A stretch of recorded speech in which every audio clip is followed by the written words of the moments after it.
నిన్నటి వరకు ఇద్దరు ముఖ్యమంత్రులు, ఇప్పుడు ఇద్దరు మాజీ ముఖ్యమంత్రులు. అధికారం ఒక సాదాసీదా వ్యక్తిని ఎంత అరాచకంగా అహంకారంగా మారుస్తుందో తెలియటానికి ఈ ఇద్దరే ఒక ఉదాహరణ. ఒకరు ఏపీ మాజీ సీఎం జగన్మోహన్ రెడ్డి, రెండవ వ్యక్తి తెలంగాణ మాజీ సీఎం కేసీఆర్.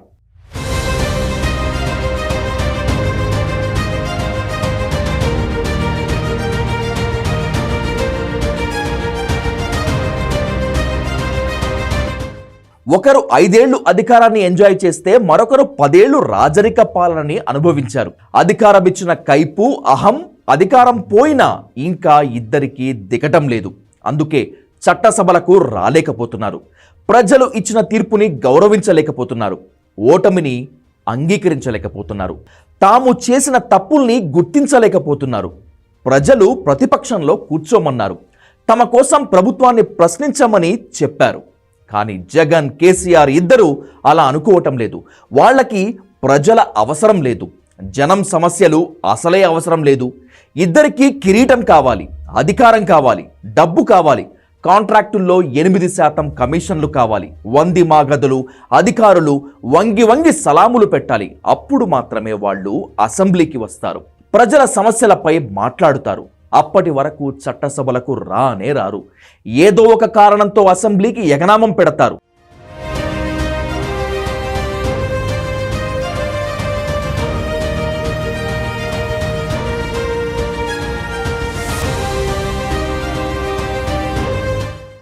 నాకు ప్రతిపక్ష హోదా ఇవ్వకపోతే సభకు రాను అంటాడు వైఎస్ జగన్.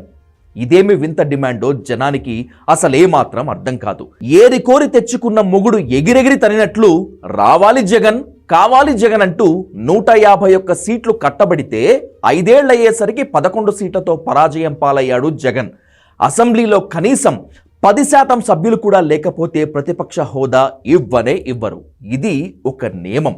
జగన్మోహన్ రెడ్డి స్వయంగా అసెంబ్లీలో ఇదే మాట ప్రస్తావించారు కూడా. 23 మంది శాసనసభ్యులు ఉన్న అదే చంద్రబాబు నాయుడు గారికి నేను కూడా చంద్రబాబు నాయుడు గారి మాదిరిగానే ఆలోచనలు చేసినట్టే చంద్రబాబు నాయుడు గారి ప్రతిపక్ష హోదా స్టేటస్ కూడా వచ్చి ఉండేది కాదు, అలా ఉండేవాడు కూడా కాదు. ఇప్పుడు నాకు 11 సీట్లున్నా సరే ప్రతిపక్ష హోదా ఇవ్వాలంటారు ఆయన. సరే, ఆ విషయం కోర్టులో తేలుతుంది. అప్పటి వరకైనా సభకు రావచ్చు కదా. 26 మంది వైసీపీ కార్యకర్తలను ప్రభుత్వమే చంపిందంటూ ఢిల్లీలో ధర్నాకు దిగిన జగన్ ఆ 26 మంది లిస్టు, వాళ్ళెవరో, వాళ్ళ వివరాలేంటో పట్టుకుని సభకు వచ్చి అక్కడ మాట్లాడరు. ఒక ప్రజా ప్రతినిధిగా ప్రజల కోసం ఆయన అసెంబ్లీలో మాట్లాడరు. తనను గేలి చేస్తారని, అవమానిస్తారని భయపడి మాట్లాడటానికి తగిన సమయం ఇవ్వరేమోనని సందేహించి ముందే సభ నుంచి పారిపోయాడు జగన్మోహన్ రెడ్డి. అధికార పార్టీని ఎదుర్కోలేనివాడు, మాటకు మాట సమాధానం ఇవ్వలేనివాడు, లెక్కాపత్రంతో సభకు రాలేనివాడు రేపు ప్రతిపక్ష నేతగా ఎలా మనగలుగుతాడు? తనకు రాదని తెలిసినా ప్రతిపక్ష హోదా ఇవ్వనిదే అసెంబ్లీకి రానంటూ జగన్ నాటకానికి తెరలేపారు వైసీపీ అధినేత. తాడేపల్లి ఇంట్లో ప్రొజెక్టర్లో ప్రభుత్వం అరాచకాలు, అవినీతి అంటూ తన సొంత వాదనను వినిపించారు. ఒకే ఒక కెమెరా పెట్టి ఊకదంపుడు ప్రసంగం దంచారు. సీఎం చంద్రబాబు నాయుడు శ్వేతపత్రం విడుదల చేయకముందే తాను ప్రెస్ మీట్ పెట్టి ముందస్తు ఎదురుదాడి ప్రారంభించారు. ఈ ఆవేదనంతా, ఈ ఆర్గ్యుమెంట్ అంతా అసెంబ్లీలో అడుగుపెట్టి అడగొచ్చు కదా. ఎన్నికలకు ముందు నేను అర్జునుణ్ణి పద్మవ్యూహాన్ని ఛేదిస్తానని స్వయంగా ప్రకటించుకున్న జగన్ వ్యూహంలో చిక్కుకొని వారి బాణాలకు బలైపోవడానికి ఇక్కడ ఉన్నది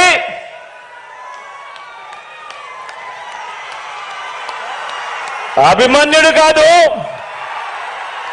ఇక్కడ ఉన్నది అర్జునుడు. అదేదో సభకు వచ్చి మాటలతో యుద్ధం చేస్తుంటే ఆయన అర్జునుడో అభిమన్యుడో తేలేది. కానీ కేవలం అధికారం ఉంటేనే జగన్మోహన్ రెడ్డి సభకు వస్తాడు. అధికారం ఉంటేనే ఆయన ప్రజాప్రతినిధిగా తనను తాను భావిస్తాడు.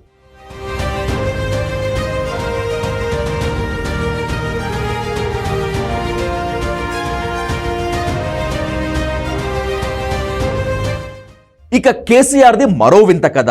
అహంకారానికి, రాజరిక పోగడలకు పెట్టింది పేరైన కేసీఆర్ ఓడిపోయినా, అధికారం కోల్పోయినా తాను ఓ చక్రవర్తి అనే ఫీలింగ్లోనే ఉంటారు.